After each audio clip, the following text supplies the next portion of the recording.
Hey guys, we are here at On the Horizon, and we're going to be talking with Trouper today. Trouper's the president of Casper Outdoors. If you guys have seen Trouper on our other videos, especially on our Rumble channel, Trouper, we're going to talk about Mammoth today. Yeah, buddy, let's go.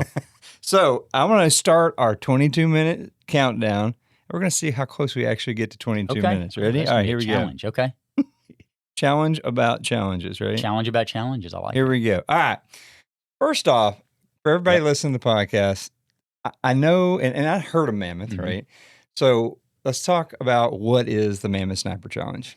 So what is the Mammoth Sniper Challenge? If you look it up, you'll see a lot of different things, but all of them center around like a core concept is 3 days rucking shooting.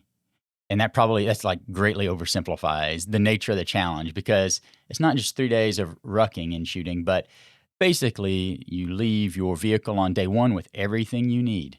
Food, ammo, shelter, the whole works for 3 days. And that includes ammo, which is an appreciable part of your pack.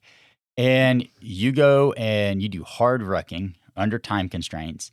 And you shoot, 12 to 14 stages? Depends on the year, depends on the match layout, and they are all designed to be extremely difficult. Challenging, exactly. So yeah, that's kind of Mammoth in a nutshell. So what I think is awesome and why I wanted to start this, so obviously we're kind of on the front end. You've been training longer than I have, but we're like getting started. We're newbies in the deal. So this is not a multi-mammoth for us. In fact, newer in the even competition space, rifle, bow, and pistol. And so I wanted to kind of do this podcast first, and obviously through the year, we're going to have some cool videos of kind of how we're doing that and kind of take people through the training process and how we're looking at even doing this. So before we get much further, though, why did you even want to do Mammoth? Because you convinced me, and now I can't quit thinking about it. Yeah. So it goes back several years, actually. I'd come across Mammoth several years ago, looking for something I could do with my brother. My brother or one of my brothers is on SWAT team here He's locally. He's pretty stacked. He's my little brother, my baby brother, but not my little brother. I love it. But we were just looking for something we could do together, and Mammoth just kept coming back around because it's a team-based competition. And that's something that I've looked at competitive stuff before, and for me, where I am, like I much prefer and like the team-based competition better. I like the added dynamic. And so we talked about doing it a lot, but just never have pulled the trigger. Read a book earlier this year I thought was very interesting called The Comfort Crisis. And I don't know if they've got the concept entirely right, but they call the concept of a Misogi challenge. And the idea is, man, you pick something that's hard enough that even if you train for it properly, there's like a 50% chance you'll fail. And so, the authors are talking about like a month-long caribou hunt kind of deal for someone who's never hunted. Oh, that's good. Which is that's a challenge. And so I thought, well, what's the challenge for us? So Mammoth, right? We've been talking about it. And he and I said, the challenge isn't just to finish. Because we felt like if all you have to do to finish is just make the rucks and don't do any dumb stuff safety-wise with your gun, that's probably doable. So we set a goal of, how high we wanted to finish on the leaderboard. And then, you got in the mix. Obviously, he had a conflict schedule-wise because, he's got another job. Which is crazy. I was talking to another local sniper who's on that same group with him, and I was asking him, like, hey, what are your schedules? Because it seems like, Trooper's brother can't do this particular week. And he's like, oh, yeah, we have 2 weeks a year that we do like basically mandatory training, and that just happens to be right there. And that's one of them. So So I sprung it on you 7 days before the sign up? Or no, maybe it was 10 days before the sign up. About 10 days. Just asked you what you wanted to do and sent you home to do some research. And you were gung-ho at first, and then it sounds like you actually had some interesting conversations with your wife about it. I did. And so, it's interesting. For me, and I went home and I looked it up, on their G3 Dynamics website, whatever. And we watched the video with my wife, and she looks at me and literally laughs out loud. It wasn't like this is cool. No, it was just like, are you serious? This is hilarious. And so it's been kind of a funny theme in our house. And it's like reinvent yourself at 41, which is actually, I've been thinking a lot about that. And so, we've been 3 weeks on it, and we're early. I'm still getting the run pieces down.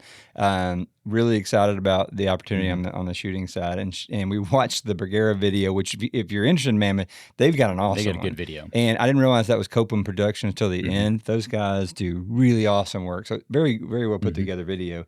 And so we were watching it last night, and we finished, and And she was like, and you still want to do this, right? And so for me, I was trying to think about it, and like, with Horizon and entrepreneur and all this stuff, it's always been like fun to figure out what the Sure. next challenge is. And I kind of like the concept of this whole like testing where your grit line is. Right. And so part of it is, I said my tiers, right? Don't die. Yep. Don't There you die go. is first, and then finish. Okay. Yeah. And then we've said what? We want to hit 40% of a targets Yeah, I think at that's what we minimum. said is you looking at last leaders. I mean, and for those who don't know, like the past, I think if you average the winners that they got posted on the website for the whatever years they have posted, you're somewhere in the upper 50s is like the winner in terms of accuracy. Which after watching the Bagheera video, I see why. Yeah. And then I listened to a podcast yesterday that the match director was on, and it was really hilarious because there's a couple people who had done it, and they talked about one of the stages being, because you get stage brief and it's all blind, right? Right. Which is kind of, I think, sort of, to me, is sort of like the attracting part of it. But they take you over the hill, and they're like, the stage brief says there will be something you need in a bucket, and then use that thing and then engage said targets in this order, right? And so they say go over the hill and then have them sit down with their pack, and they zip tie them together. And then they put these zip tie cutters 10 yards away. And so they have to like get to the zip tie cutters before they can exit the stage. So I'm like, oh, this Nice. has like a fun, Oh yeah, kind of strange element to it. absolutely. So, but anyhow, so let's talk a little bit, because I think Mhm. what's going to be neat throughout the season here, because it's in April. We're sitting Right. here in September. Gear. Sure. Yeah. So you got to carry it all. You got to carry everything. So far, let's talk about our gear list and where our gaps are currently. Okay. Okay. So, golly. So where to start? I mean, I guess Let's start obviously guns. the guns is where we start, and obviously we're Horizon Firearms. So, in terms of primary, secondary rifle. So again, for those not familiar, you have a primary shooter, which in this case is you. Secondary luck, shooter, right? which is me. Which And- when you think about it like that, it just means shooter 1 and 2. I'm like watching it. It, Yeah. it almost has zero difference. So the primary difference, right, is so your rifle is essentially open class, almost, if you will. There's a velocity, there's a speed limit, Yep. and then there's a projectile limit. But and other than that, yeah, you just basically have open selection of what you want to use. And then a secondary, I'm required to use either 223 or 308. Yep. And so what we're going with right now is 25 Creed for the primary and a 223 for the secondary. Which is hard for a 22 Creedmoor guy. I even had a guy last night. He asked me what we were using, and he's like, "You using the 22 Creed?" And I'm like, "I would love to." We thought about it, but the challenge you run into is with a speed limit, Yep. you take away the advantage of a 22 Creed because you can't go faster than 3200. So then all of a sudden you're going to get beat on the wind. Yep. And that's hard. It's to hard because I overcome. was watching like some of the mover targets last on that video. I'm like, man, 3660 with the 22 Creed, even at that 600 distance. I mean, it's Right. pretty much point shoot. Yeah. Where you're lobbing them in there a little more with the 25. Time of flight is really forgiving on a 22 Creed. But again, if you put velocity restrictions, then all of a sudden it changes the game. So that's kind of what we're going with. And I think we both ended up kind of deciding that we're going to run a version of our Venatic I like that 2023. rifle a So lot. steel barrel. It's like 6.5 pound rifle without the scope. Got our And, ultra and wide we're used action. to it. We shoot them a lot. And I think that was kind of something I've seen in a lot of these other videos is, you got some, and my wife even says, man, that guy's carrying a chassis rifle. Like, is that what you want to do? And I'm like, well, he's probably shooting a lot of PRS competitions. He probably got a lot of reps in that gun. For me, I've got probably more reps with that particular, build of ours than anything else. It just makes sense. 100%. So that's kind of where we're going on the gun side there. And then, we're working on the optics, right? What are we putting on the gun? Working with our friends at Loophole. And I think our goal is to run Mark 5s on there with the PR2 mil reticle. And I think our goal is to run both of us in a 7 to 35. Yep. And the reason for that is that we don't want to carry spotting scope. I don't want to, after watching some of that stuff, I want nothing to do with the extra weight. We've got spreadsheet and we're like tracking the weight of this thing, and all of a sudden things get real serious. So the idea is it's probably overkill on the minimum magnification is probably where you could get into a challenge if there's something close. Yeah. But the trade-off is we both get something that's equivalent or approximate to a spotting scope so that we can have better eyes on target. Yep. And that's kind of the trade we made. So on the rifle side, that's what we're looking at. Well, it's been kind of fun, I think. I love this industry, right? And, and it's like we Horizon has seen a lot of growth, and we've got a lot more in the last 18 months. We got a lot more connections than we probably ever had. But it's really neat because we're seeing how like tight those connections are, and when people are hearing that we're doing it, kind of coming out of the woodworks wanting to support. So, skipper and loophole on for on sure. the scope side and the tripod side. Yep. Vortex coming out with their rangefinder, the Impact 4000, Yep. and then we've got Trigger Tech on the trigger, which can't wait to get those, man. Those are gonna be cool. Gold Series 2-stage with Those are gonna Horizon be nice. logos. Those are going to be super nice. And then, of course, in terms of what are we shooting out of these things, really, so we'll start on the 25. Yep. And the 25 is interesting. So we ran all the math on this thing, and 25 Creed is not a speed demon like the 22 Creed. Which is so hard for me. I know it's hard. I know it's hard for you, but what we're doing instead, instead of running like the 135 or 138A tips or the 134 matches, we're running the 128X. And dang, they shoot good. And you still BC over 6, but you're getting a little bit more velocity, and we're having good results with how they shoot. And so that's sort of how we're compromising it, is we are, we're trying to still get some of that minimizing wind. And if you look at the difference, the time of flight difference, once you're over a BC of 6, starts to matter more than wind deflection at the distances of the competition. So we're kind of going for that trying to split the baby a little bit here. On 128 X's, and then on the 22 or the 223 side of things, we're looking at the 75 grain Superformance. Which is interesting because we had talked for a while on the 73s, and then when you were like, "Hey, check this out," and I didn't realize even with the Superformance stuff how much faster that's been. And then we've seen in the 22 Creedmoor with the new 65 grain Superformance, like that stuff's hot rod and it's pretty dang accurate. Yep, it lets you go fast, and the big thing is you give up a little bit of BC, but a very small amount. If you look at what they've got, their G1, I think the 73 ELD match is like a 398, and then the 75 is like a 395. So give up negligible BC, but I get 150 feet per second, which with weight being the name of the game, you don't want to carry a long barrel rifle out there. Exactly. And so I think by the box, it says it's going to get about 2940. Yep. And so that's kind of where we're going with it, is we're trying to get it into that respectable range to make it a little more predictable for us. Now, I'm trying to figure out, for me, okay, so it's what keeps you up at night on this deal. And obviously, I feel like no doubt the shooting stuff's going to be hard. But we've got time to do some reps, and we've got some plans to do reps on that piece. So, like, I feel more comfortable because I'm, like, more used to that scenario. But, dude, it's pack and more than anything, shoes. And so, got the Solomons. Okay, And I don't know. I don't know what I think. Because, like, they're new. Right. And got the Speed Cross 6s, and we went back and forth, got the ones with Gore-Tex. Maybe I shouldn't have.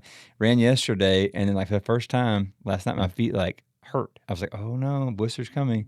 So then this morning I put some alpaca socks on, tried something different, better, but my feet are definitely way hotter than with just normal running shoes. And so I'm trying to decide, like, should I take them back? Should I keep them? Should I get another pair and keep them both? So I've used the Speed Cross 5s for years. They're comfortable. And they're super comfortable. And I've always had great success. That's what I use in my hunting shoe when I'm not in the mountains. Like, that's what I use. And they're super lightweight. So again, everything is about weight. And so that's kind of where I've steered. But I do more of my rucking is on concrete right now. And the trail runners, like the treads do not stand up that well. So I've been flipping over to do some more flat shoe for more of the concrete stuff, because the other thing I didn't, and folks will laugh at me, I didn't realize that shoes had like a mileage rating. And once you say it out loud, you're like, well, yeah, of course they do, right? It's just like anything else, right? There's a limit. But I've never paid attention to it. And so I've started tracking it a little bit more diligently and noticed a big difference. You can start to tell when the shoes start to fade. So, the interesting thing is we're probably going to go through like a pair or two of shoes in training before we even get to competition. So I'm looking forward to trying a couple things out along the way to figure out what works, what doesn't. Well, that's what I'm just trying to decide here. It's like the hotness scares me, because like the blister piece is like the part, but I'm like, man, I've seen some pictures. Like that looks like it could get bad. So trying different socks and trying to figure out that these are the right shoes. But then ultimately, I was thinking the same thing this morning. I was like, man, I really need to understand, how long does it take to break them in? Because if you are going to get a new pair before April, I need to know what my break-in window is, so you don't show up with that. But so looking forward to it. Thought it was kind of an interesting deal. Yeah, I mean, and what's interesting is for us, when we've been hunting, generally I don't think about weight as much. It's not something that's, it matters maybe a little bit, but in general, I'm not usually packing everything and then carrying 200 rounds of ammo, a rifle, and then a pistol and 200 rounds. Right. And so that's really where I've looked from a training standpoint. I've been rucking for a couple months now, and it doesn't. What I think is going to be more challenging is the back to back. Yeah, I agree. And the course is designed to not let you get a lot of rest, and to keep you mentally and physically tired. And so, I trust the course organizers that they're going to continue that trend. And so I think there's the unknown part of it. But obviously, we've kind of made the decision that rather than push the envelope, where most folks, I think, tip the scale somewhere around 60 pounds, we're trying really hard to keep ourselves at a starting weight of around, 45 to 50. That's my goal, man. Keep it under 50. Try to make it a little bit easier on us there to manage. So, but it's going to be interesting to figure out, because it also means a lot of stuff that I thought was lightweight, you start adding it up, is not so lightweight. Yeah. Well, and I thought it was interesting timing too, because again, my wife and I, we were talking about, okay, you're reinventing at 41, but I'm like, yeah, but what's interesting is now with like where Horizon's at, and where we've been putting in for tags, we're starting to draw some awesome stuff. And so, got an elk hunt, archery coming up, got coos deer coming up, got, whitetail in Montana. You're going to Europe on deal. So it's like this is perfect timing to more or less get in, hunt shape and get in hunt like shooter form. Sure. Well, and you know what I think about, Reinvent at 41? It's like, well, we're both already 40 and we'll be 41 by the time the event happens. So the ship has sailed to Reinvent at 40, and the only other option is to reinvent at 42 or 43. Right. So, it's no time like the present to get moving. And that's something else we talked about. Go back to motivation, like why. Yeah. One of the things that you and I've talked about is like, man, we do this because we love hunting. Most guys in this industry do it because they enjoy hunting, shooting, the lifestyle, everything about it. Yeah. And the reality is, if you love it, you don't want to see a finish line to when you can go hunting. Right. And we read a book, we've talked about it like earlier in this year, and it was one of the things that they said that really stuck out is, look, if you want to do something when you're retired, age 75, whatever, you want to be able to go do fun stuff still, you have to have a certain minimum level of fitness. Yeah. Like the mountain doesn't care how old you are or where you come from. And you got to back into that. Like if you're not in shape in your 40s or 50s, you have no hope of getting in shape by the time you're 70, 75. And so it's one of those things where, no matter where you are, whether you're, over 40 getting ready for a super intense competition for the first time or younger, got a head start on the two of us, don't wait to start these kinds of things. I think because it makes a massive lifestyle difference down the road. What do you think? I was listening to the match director now. He said now he is match directed longer than he's competed, but his partner continued on and is the longest running, standing, in terms of person who has shot the most mammoths, and at the same time just won the one at Fort McAfee, which is where we'll be going. So he won that this last year, and it was interesting to hear that story. What do you think keeps guys coming back and back to back? Because when you finish the Bagheera video, my favorite thing, like I said, watching it with my wife, and it comes up and it's like, when interviewed after the hunt, or after the do, if they were going to do it again next year, the answer was no. And then the next scene is now they're training for 2026. Sure. And so what keeps people coming back to it, you think?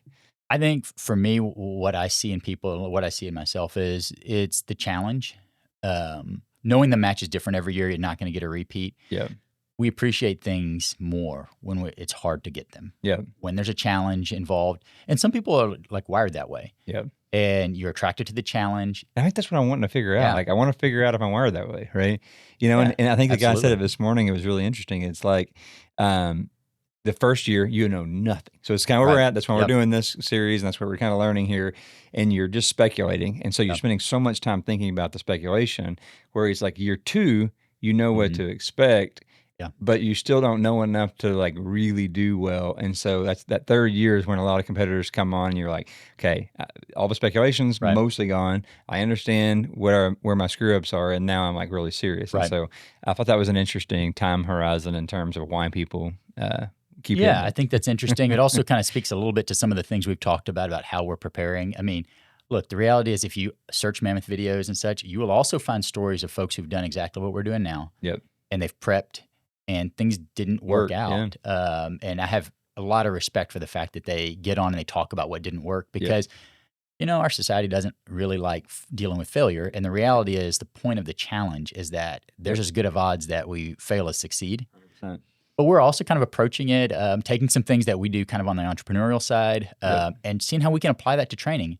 I don't know if it'll work or not, but we have an idea of a strategy. And so that's something that we'll kind of roll out as we go here. Yeah. Because as we kind of talk a little bit about the training or like what's to come, foreshadowing, in my mind, there's like 3 phases to this. And there's more than that, but there's 3 broad strokes. Yeah. And that is, your fitness, your ability to ruck, and that includes your ability to do these things tired. Right. Then there's the, rifle marksmanship, and then there's the pistol, because we haven't even talked about that yet. Yeah.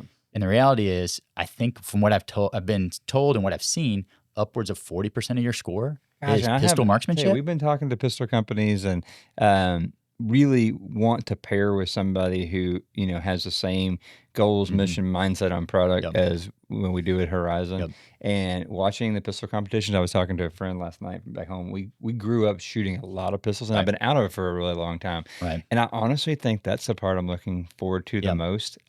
It looks really challenging, but like really, really fun at the same time. Yeah, there's some guys with some crazy skill. Oh yeah. You go down the rabbit hole, you watch people who are really good shooting online and stuff, and it's impressive. You can run a lot of pistol ammo real fast. So. Yeah, you definitely can burn through the pistol ammo way faster than the rifle. So yeah, us seeing kind of 3 buckets here, that's kind of how we're going to tackle this, I think. I'm sure as we go, we'll evolve our approach. But in general, we've kind of landed on these 3 buckets. And what's interesting is we've got the rest of this month is going to be choppy. You've got an elk hunt. I've got a trip to Europe to go to a wedding. And so then we've got basically a 6-month block that's going to run 2-3 month phases, October, December. In our busiest season of business. In our busiest season. So yes. So we're going to run October to December, then January to March, and then the competition's end of March. So we're calling it 6 full months, and you've got like this tail on the front and tail on the back. Yeah. And that's how we're going to break it down. Most of our physical training is separate because just the day-to-day life, we still have families. And as much as our families support or, harass about it, like we still have to spend time with them. And then we're working on how we're going to be able to get some independent, but also some team shooting and communication. I'm looking forward to getting with you later, maybe today, and getting some schematics and starting to build some shooting stuff there at the house. Getting the getting all that stuff's kind of fun. And now we've got the pasture and everything mowed where I can see all the still targets. I'm like, this could be fun. This could be really fun. We have a lot of fun, and we're going to have a lot of fun with talking about some of the things that we're doing to train. Oh man, keep finish. That's a good segue. I was just saying, like that kind of sets us up because that's where we're going with this series. Is we've got some good ideas of how we're going to do the training, how we're going to tackle this thing, and have some fun with it. And that's to come. That's kind of what some of the following videos are going to focus on. We're going to focus on some of the areas where we're training. We'll see what folks want to see from us, but we may also at some point kind of pull our packing list out and see where we are right now. I think that's one thing, and we'll finish this section before I ask you our closing question here. But one thing I think that's been really, really cool is, talk about people in the industry, but people who have the Mammoth community seems to be intriguing to me, right? Yep. And I think a lot of it has like the vibes of when I look at the brands of Grunt Style or really of Vortex and the guys that are involved in it. The competition feels like the community has that vibe, which is really kind of cool. And everybody's been, very nice about sharing information. And it's like, okay, part of the club now is like help each other like finish this thing. So it's been neat to see, competitors that we know that have done it before, like openly give information and say, hey, it absolutely sucks in these particular areas, but these particular areas will make it worth it. And so we'll see where this goes. Yeah, so it'll be fun. All right, Trooper. So I'm going to ask you, and I know kind of what it is. I want you to talk about it a little bit, but this is what's on your, we got a couple, like 3 minutes here. What is on your horizon? Outside of Mammoth, we talked a lot about that. But what do you got? What do you got coming up, business or life, on your horizon? Okay, well, obviously, I got a couple. Life-wise, we got 2 big things. So my brother's getting married in Italy. The same brother that can't do Mammoth with me, unrelated reasons. But he's getting married in Italy, and so I'm going to be leaving in about a week, maybe 10 days, something like that. I'll be leaving for Italy. Going to be doing a wedding. I figured while I'm in Italy, I've already booked the ticket. I may as well tag a hunt on. So I'm going to be that hunt. Yeah, so I'm going to be doing a chamois hunt. That's awesome. So in the Italian Alps, it's one of those hunts where, if I'm being honest, I probably wouldn't pay to do a freestanding trip where I travel over and handle all the logistics. But I'm already there. I've got a couple days. They have a really interesting dynamic in terms of when you can shoot, when you can't shoot, shooting days, non-shooting days in Italy, and just the way it worked.